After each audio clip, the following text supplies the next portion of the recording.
तूही रे माझा मितवा ह्या मालिकेच्या पुढील काही येणाऱ्या भागांचे अपडेट जाणून घेऊया आपल्या आजच्या व्हिडिओमध्ये। चला तर मग प्रेक्षकांनो सुरुवात करूया आपल्या व्हिडिओला। तर आपण इथे पाहणार आहोत की कशा पद्धतीने आता इकडे ईश्वरी आणि अर्णवसाठी राकेशने रचलेल्या ट्रॅपमध्ये आता वल्लरी ही अडकणार आणि राकेशचा प्लॅन पुन्हा एकदा फ्लॉप होणार। आता नेमकं काय कसं घडतं हे बघूया आपल्या व्हिडिओमध्ये।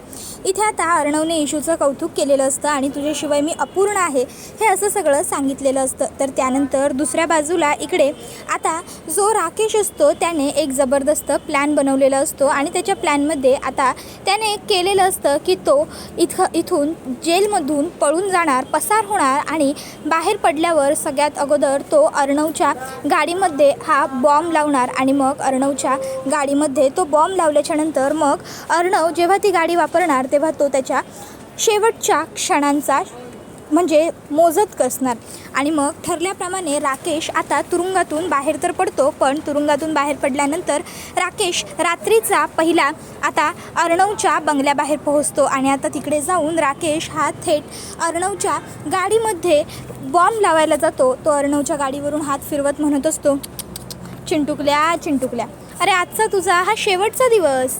तुला वाटलं होतं ना की तू माझं काहीही बिघडवू शकत नाहीस, तू काहीही करू शकत नाहीस, मी तुझं काही वाकडं करू शकत नाही, तर तू चुकलास। मी तुझं अख्खं आयुष्य संपवू शकतो, नष्ट करू शकतो, असं म्हणत तो आता त्याच्या गाडीमध्ये बॉम्ब लावतो आणि म्हणतो, चला आता शेवटचा क्षण मोजायचा, आता वाट पाहायची तुझ्या शेवटच्या अंत्ययात्रेला कधी आम्हाला निमंत्रण येईल याचं। मी हा बॉम्ब इथे लावला हे कोणालाच माहीत नाही आहे। जर त्या मूर्ख सौदामिनीला सांगितलं असतं किंवा त्या वल्लरी मामीला सांगितलं असतं तर प्रॉपर्टीच्या हव्यासापायी आणि त्या कंपनीच्या अप्पलपोटेपणापोटी त्या दोघींनीही मला थांबवलं असतं, पण हे सगळं काही मी पैसा आणि प्रॉपर्टी मिळवण्यासाठी नाहीच करत आहे। तर हे सगळं त्या चिंटुकल्याने माझा जो अपमान केला आहे ना त्याचा बदला घेण्यासाठी मी फक्त करतो आहे, बास।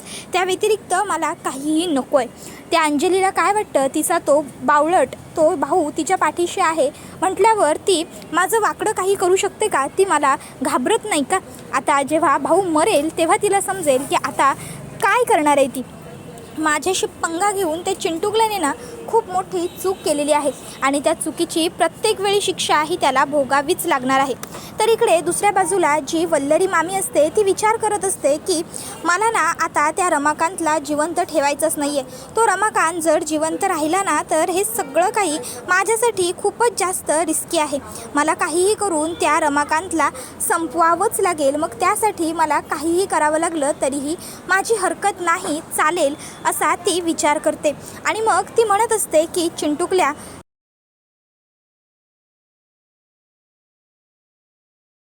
तसंही असंही तुझं तर तुझ्या बापाबरोबर काडी मात्र ही जमत नाही आहे, त्यामुळे जर मी तुझाच वापर केला तर किती सोपं होईल ना, म्हणजे संशयाची सुईसुद्धा अर्णववरतीच फिरेल। तसंही अर्णवमध्ये आणि रमाकांतमध्ये चांगलं नातं नसल्यामुळे ऑलरेडी सगळ्या लोकांना त्यांच्या ह्या एकमेकांबरोबर न जुळणाऱ्या गोष्टी माहिती आहेत आणि त्यात जर मी त्या रमाकांतला मारण्यासाठी अर्णवच्या गाडीचा वापर केला तर पुढे जाऊन सगळा संशयसुद्धा अर्णववरच येईल। ठरलं। मग वल्लरी दुसऱ्या दिवशी सकाळी अर्णवकडे येते आणि सांगते, माझ्या मैत्रिणीच्या नवऱ्याची तब्येत खराब आहे ना अर्णव, तर मला तिकडे जायचं होतं, पण अनफॉर्च्युनेटली माझी गाडी बंद पडली आहे, मी तुझी गाडी घेऊ शकते का? त्याबरोबर अर्णव म्हणतो, ठीक आहे मामी, तू एक काम कर, तू माझी गाडी घेऊन जा। त्यावर मामी म्हणते, तुला कुठे जायचं नाही आहे ना? अर्णव म्हणतो, अगं आम्हाला तर स्पर्धेसाठी जायचं आहे, बट इट्स ओके, काही हरकत नाही।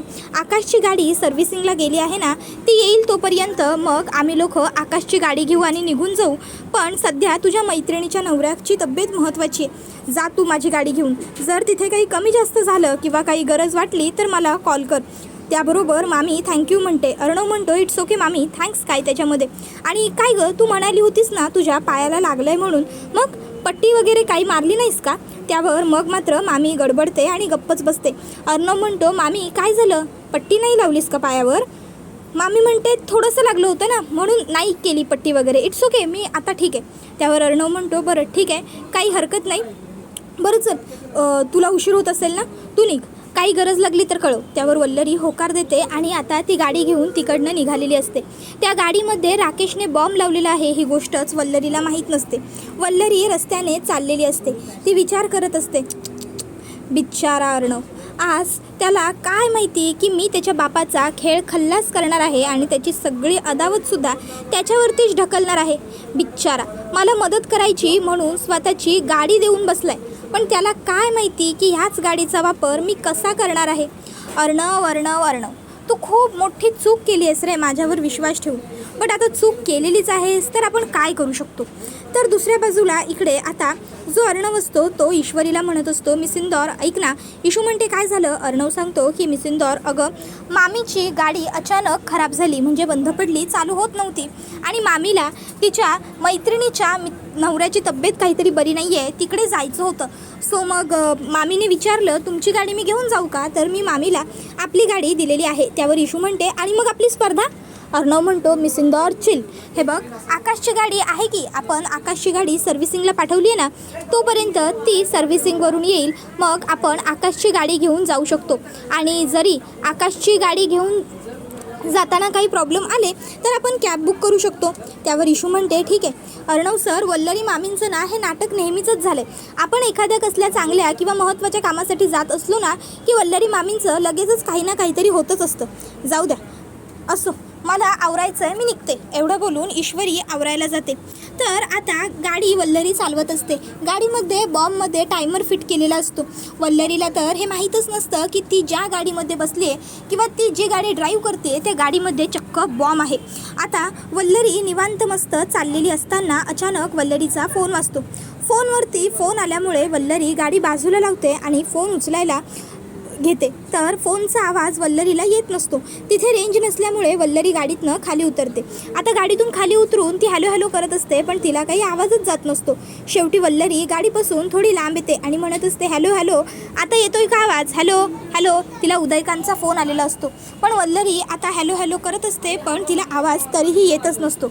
वल्लरी तरीही अजून हॅलो हॅलो हॅलो करत असते, पुढे पुढे चाललेली असते, पुढे पुढे चाललेली असते. शेवटी आवाज न आल्यामुळे वल्लरी म्हणू लागते अरे कुणाचा फोन आहे हा, इतका कसा असा असू शकतो, फोनवरती आवाजच येत नाही आहे. आता वल्लरीच्या लक्षातच येत नसतं की ती किती मोठ्या संकटात आहे. ती फोनवर बोलण्यात व्यस्त असते. हॅलो हॅलो हॅलो उदयकांत, ऐकू येत आहे का, हॅलो, अरे बोल ना तू, मला ऐकू येत आहे, उदयकांत उदयकांत बोल, अरे नेटवर्कमध्ये ये उदयकांत. पण उदयकांतला काही वल्लरीचा आवाजच जात नसतो. मग आता वल्लरी काय करणार. वल्लरी इकडे फोन कट करते आणि पुन्हा उदयकांतच्या फोनवरती फोन करते. आता वल्लरीने पुन्हा फोन केल्यावरती सुद्धा इकडे फोन काही लागतच नसतो. वल्लरीला आता टेन्शन येतं की उदयकांत नेमकं काय सांगण्यासाठी मला कॉल करत असेल, नेमकं काय सुरू असेल तिकडे. वल्लरीला काहीच कळायला मार्ग नसतो. आणि त्याच वेळी इकडे आता गाडीचा स्फोट होतो. वल्लरीला जेव्हा आवाज येतो वल्लरी मागे बघते, त्या धुराने वल्लरीचा चेहरा काळा होतो. तर दुसऱ्या बाजूला इकडे जो राकेश असतो तो विचार करत असतो. आता दुपारचे 3 वाजलेत, म्हणजे एव्हाना चिंटुकल्याच्या गाडीने पेट घेतला असेल, स्फोट झाला असेल गाडीचा आणि त्यामध्ये चिंटू. आता एव्हाना सात्विक फॅशनच्या ऑफिसमध्ये शिर्के बातमी देत असतील. आपले सगळ्यांचे लाडके, ह्या कंपनीचे मालक, ह्या कंपनीचे सर्वा अर्णव राजे शिर्के उर्फ ASR यांचा अकालीन मृत्यू. तर दुसऱ्या बाजूला इकडे एवढा मोठा गाडीचा स्फोट झालेला असतो वल्लरीच्या समोर की त्यामुळे वल्लरी पूर्णपणे थक्क झालेली असते आणि ती आता त्या बंद म्हणजे फुटलेल्या गाडीकडेच बघत असते. तिला काहीच कळत नसतं की हे सगळं आपल्यासमोर काय घडून गेलं. आता सगळ्या TV वरती न्यूज चॅनल्सवरती हीच बातमी पसरते की अर्णव राजे शिर्के, सात्विक फॅशनचे ओनर, यांच्या गाडीचा स्फोट झाला आहे. गाडीमध्ये जर अर्णव राजे शिर्के होते तर त्यांच्या जीवाचं काहीतरी बरं वाईट झालं आहे. ही बातमी जेव्हा शिर्केंपर्यंत पोहोचते शिर्के पूर्णपणे हादरून जातात. ते ताबडतोब अर्णवच्या फोनवरती फोन करतात. लकीली अर्णव फोन उचलतो. शिर्के म्हणतो सर म्हणजे तुम्ही गाडीत नव्हतात. अर्णव म्हणतो काय झालं शिर्के. मग शिर्के अर्णवला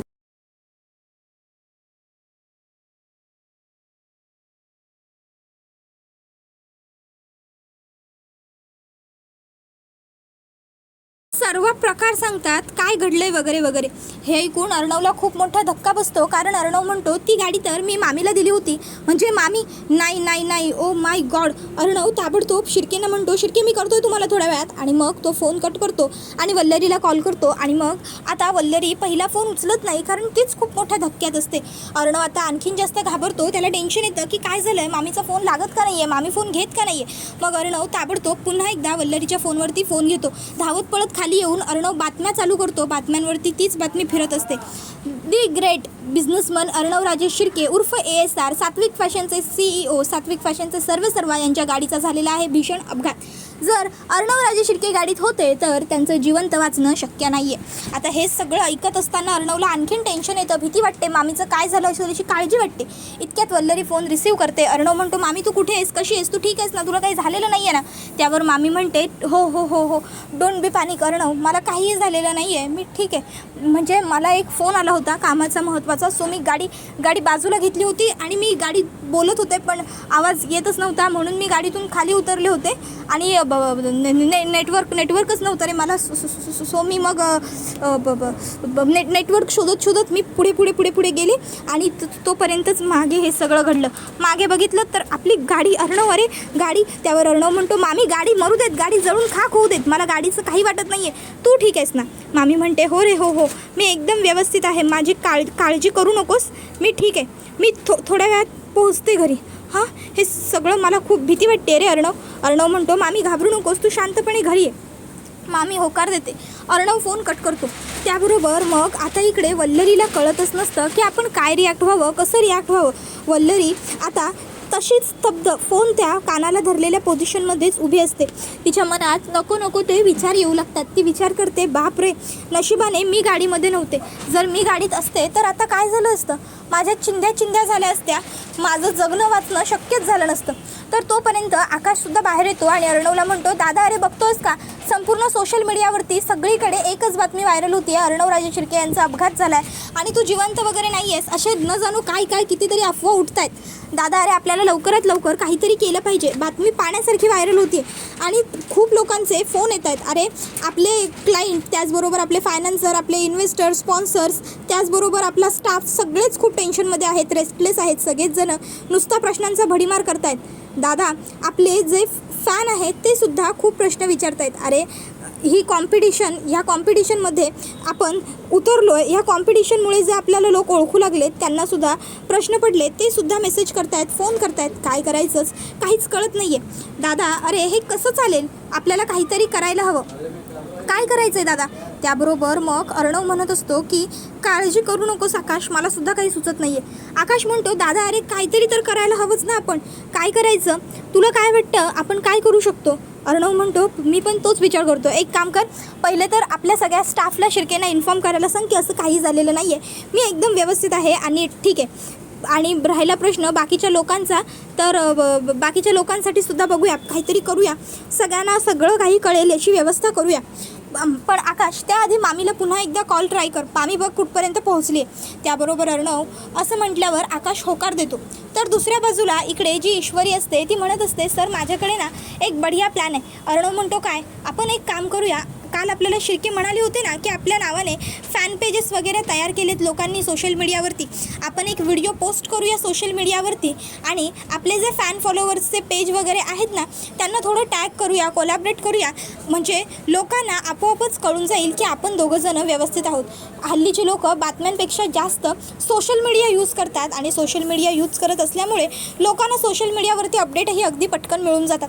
काय वाटतं तुम्हाला. त्यावर अर्णव होकार देतो आणि मग ईश्वरी आणि अर्णव एक व्हिडिओ शूट करतात ज्यामध्ये ते दोघंही असं सांगत असतात की मी मिस्टर अर्णव राजे शिर्के आणि ही माझी बायको मिसेस ईश्वरी अर्णव राजे शिर्के, आम्ही दोघंही अगदी सुखरूप आहोत. आमच्या गाडीचा अपघात झाला पण त्यामध्ये सुदैवाने कोणीही नव्हतं, आमच्या घरातले आणि आम्ही लोक, त्याचबरोबर आमचे सगळेच जे कोणी लोक आहेत ते सगळे सेफ आहेत. हे सगळं कुणी केलं, का केलं, कसं केलं हे आम्हाला काहीही माहीत नाही आहे, याचा तपास तर आम्ही घेऊच, पण आम्ही व्यवस्थित आहोत, त्यामुळे प्लीज कोणीही काळजी करण्याची गरज नाही आहे. इशूसुद्धा सगळ्यांना म्हणते, तुम्ही एवढी काळजी करताय, आम्हाला फोन मेसेजेस करताय, पण खरं तर हे सगळं जे घडलं आहे ना त्यामध्ये आम्हीसुद्धा खूप स्ट्रेसमध्ये आहोत, आम्ही या सगळ्याच्या पाठपुराव्याच्या मागे लागलो आहे, त्यामुळे तुम्हाला सगळ्यांना पर्सनली रिप्लायज देणं पॉसिबल होत नाही आहे आणि म्हणूनच आम्ही हा व्हिडिओ बनवतो आहे. सो प्लीज हा व्हिडिओ जास्तीत जास्त लोकांपर्यंत शेअर करा आणि लोकांना कळू द्या की आम्हाला कोणाला काहीही झालेलं नाही आहे, आम्ही लोक अगदी सुखरूप आहोत आणि व्यवस्थित आहोत. त्याबरोबर आता इकडे तो व्हिडिओ अर्णव आकाशला सांगतो, लगेचच सर्व सोशल मीडियांवरती पोस्ट कर. त्याबरोबर हा व्हिडिओ इथेच संपतो. व्हिडिओ आवडला असेल तर व्हिडिओला लाईक करा, चॅनलवर नवीन असाल तर चॅनलला सबस्क्राईब करा आणि बेल आयकॉन आठवणीने प्रेस करा, जेणेकरून तुम्हाला पुढच्या प्रत्येक व्हिडिओचं नोटिफिकेशन मिळत जाईल आणि सर्व व्हिडिओंचा आनंद हा अगदी उत्तम पद्धतीने घेता येईल. धन्यवाद.